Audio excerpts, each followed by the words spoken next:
கடுகு போட்டுக்கலாம். ஜீரகம் போட்டுக்கலாம்.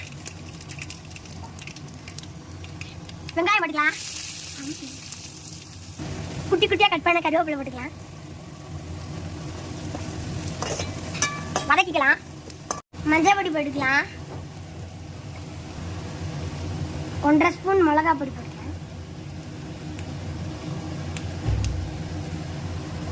வதக்கிக்கலாம்.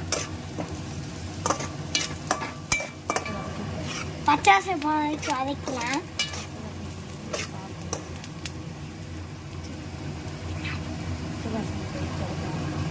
பச்சாசனை போட்டு அடுப்பா வதக்கலாம். உருளைக்கிழங்கு மசிச்சுக்கலாம். இந்த மாதிரி உருளைக்கிழங்கு நல்லா மசிச்சுக்கோங்க. கடல மாவு போட்டுக்கலாம். மிளகாய் பொடி கொஞ்சோண்டி மிளகாய் பொடி போட்டுக்கலாம். கொஞ்சோண்டி மஞ்சள் பொடி போட்டுக்கலாம்.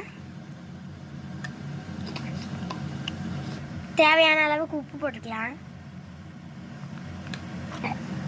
தண்ணி ஊற்றி நல்லா கிண்டிக்கலாம். கட்டி கட்டியாக இல்லாமல் நல்லா திக்காக கலந்துக்கலாம். அப்போ தான் போண்டா நல்லாயிருக்கும்.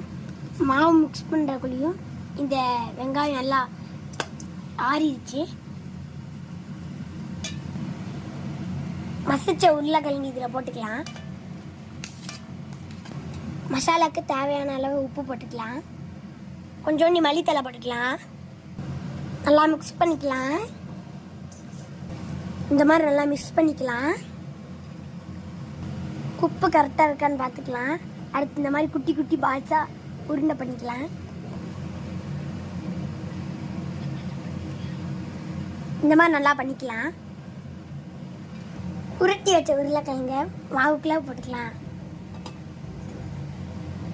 என்ன சூடாயிடுச்சுன்னு பார்த்துக்கலாம்.